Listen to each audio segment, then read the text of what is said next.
Hi students, welcome back. Today I am going to explain another concept in the C programming language, that is algorithm and the flowchart. Okay, so what is an algorithm and what is a flowchart, that you are going to learn in this video with an examples. So let us start the concept. First of all, what is an algorithm? Algorithm is nothing but it is a step-by-step procedure for solving a problem. So if you clearly observe the steps rather than the paragraph, you can easily understood, right or wrong. Okay, so whatever the concept you are given, so if that concept is elaborated in the form of a step-by-step process, then everyone can easily understand what exactly the problem is. In the same way, so that type of concept you call it as an algorithm. So what is an algorithm? It is a step-by-step procedure for solving any type of problem. If algorithm is written in English like sentence, then it is called as pseudocode. Okay, what do you mean by pseudocode? Whatever the statements that you have written in the form of an English like sentence, that English like sentence you generally call it as a pseudocode.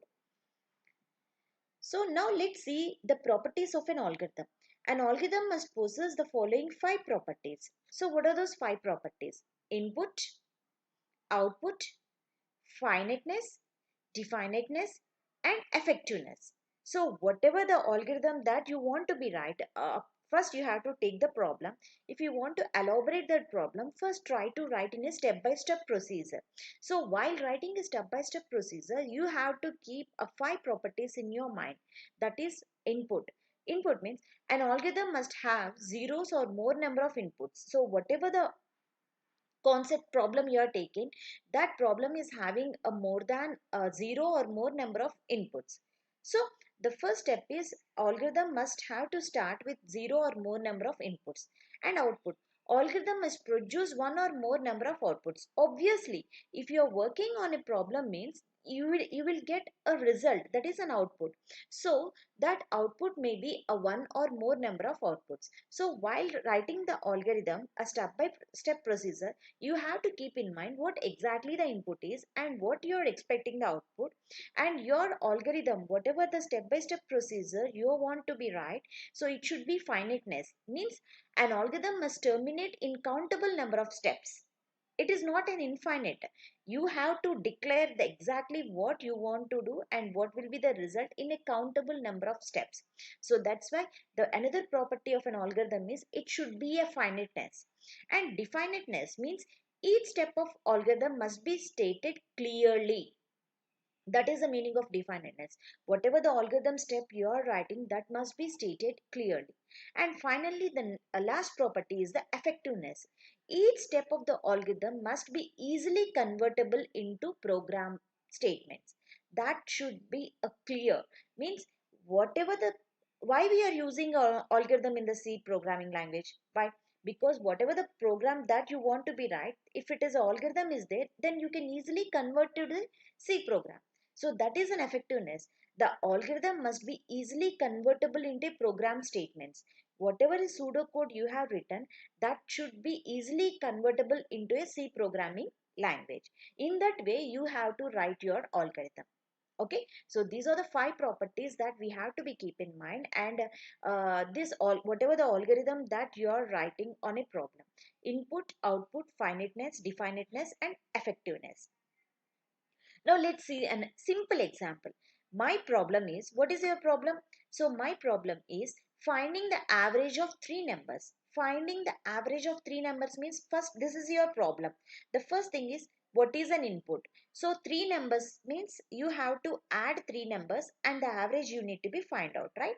So 3 numbers means 3 inputs are there. Let's take ABC or input. And what will be the output? Output is only one, that is the average of 3 numbers. So the average, let's take an average variable and that will be the output. Okay. So first think what is an input and what is the expected output. So now let's start with an algorithm.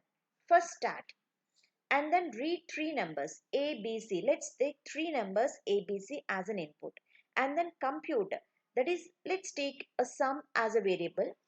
If you adding 3 variables, the result will be stored in any one of the variable, right or wrong? Okay, and you entered three numbers A, B, C. Suppose let's take 1, 2, 3. These 1, 2, 3 are added. Okay, and these result will be stored in a some memory location. So what is the result? 1 plus 2 plus 3, that is a 6. Okay, so the 6 will be, 6 will be stored in the sum. Now next step is compute average is equal to sum by 3. Why I am taking sum by 3? Because I have to find the average of three numbers. So now another location average is there. Okay, so average is nothing but sum by 3. So what is the sum by 3? Sum by 3 is nothing but 6 by 3. Okay, you will get the result as 2, and where this 2 value will be stored in average, and that average is going to be printed, that is an output. Now the average consisting of 2. So if your work is over, stop. So always start the algorithm with start and end with the stop, and these are the steps. So these steps are effectiveness, finiteness and definiteness. Okay, now coming to the another concept, flowchart. So you understand an algorithm is a step-by-step procedure. Whatever the problem you have taken, that you have to be entered in a step-by-step manner. Then flowchart means a diagrammatic representation of algorithm. See how easy it is making. Step-by-step procedure is somewhat easy when compared to the paragraphs or something like you are not able to understand the concept. Okay, and still we are this flowchart is helpful to show you in a pictorial representation. Rather than seeing the text, the people can easily understand if it is a diagrammatic representation, right or wrong. Okay, rather than seeing a sentence, a diagram seeing, it's very easy to understand the concept. So the flowchart is nothing but it is a diagrammatic representation of an algorithm. So what are the advantages of flowchart? Let's see. It is easy to understand. Why? Because the readers follow the process quickly from the flowchart instead of going through the text. That is what I said. It is the best way of representing the sequence of steps in an algorithm. It gives a clear idea about the problem, whatever the problem is there, so that can be represented in a clear cut format in the diagrammatic form. Various symbols are used for representing different operations. So in the flowchart also a different symbols will be used. A different symbols will explain you what exactly the process is happening. Arrows are used for connecting the symbols and show the flow of execution. With the help of the arrows only, from where to where we are going. Okay, after taking the input, what operation you have to be performed. If any condition is there where I have to go. I have to go on the left side or I have to go for the right side. Everything will be indicated based on the flow of arrow symbols. So see here, these are the symbols used in flowchart. The first thing is a terminal. So always remember students, terminal is represented in the form of a oval. So oval here, inside the oval, you are going to write a start or a stop. So always start or a stop is represented with oval. Okay, the first thing is clear. Next, coming to the input and output. Whatever the input statements you are giving, the read statement, and whatever the output statement means in the previous what the input statement, read A comma B comma C means you are giving three inputs, and the output is also used in the parallelogram, that is print average. In the previous example, whatever I have taken average, finding the average of three numbers. So the second step is input and output should be represented in the form of a parallelogram. Clear? So the first thing is start and stop always use the oval shape. And next, input and output statements are represented in a parallelogram. Okay, now I want to work with the process. Process means what? What I have taken, sum is equal to A plus B plus C. Okay, and the average is equal to sum by 3. So these are all the statement, executable statement, a process. Any processing to be performed can be represented with the help of a rectangle. Remember students, start and stop are represented with oval, and the parallelogram is used for the input and output operations, and the process has to be represented in rectangle. So these three are the common.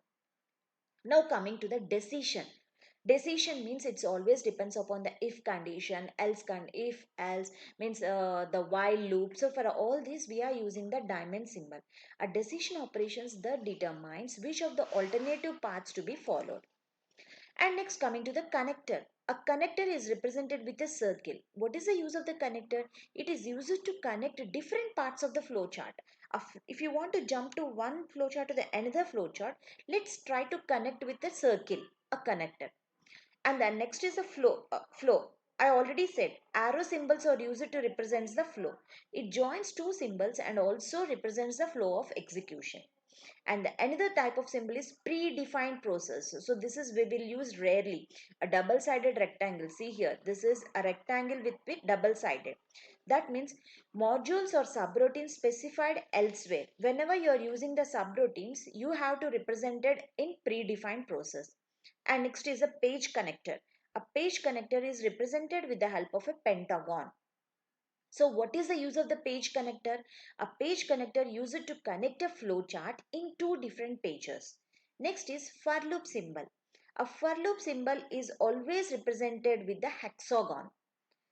Remember student, a for loop for I is equal to 0, some I less than something like I plus plus like that. A for loop statements always represented in the hexagon.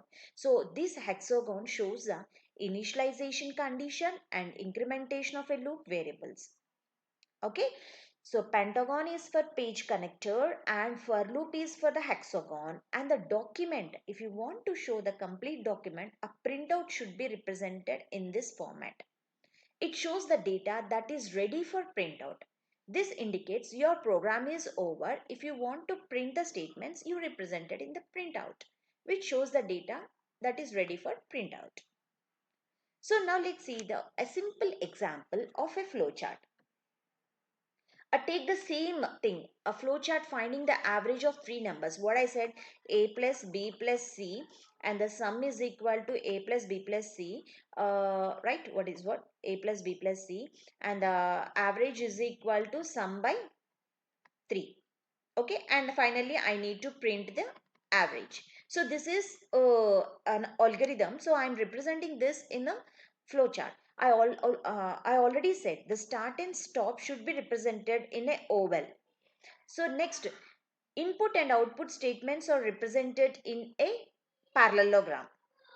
Okay, the input and outputs are represented in a parallelogram, and the remaining all should be represented in a rectangle. Okay, all should be in rectangle. So what are the statements here? I had written start, read three numbers a b c. Okay, then compute sum is equal to a plus b plus c. So compute sum is equal, this is a process, right? Sum is equal to that, that's why they are represented in a rectangle.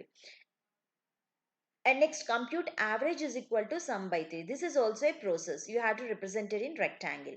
And next, so you got the value, and this value I need to be printed. So this is the output. So the output should be printed, print average value. You have to use parallelogram because input and output should be used in parallelogram.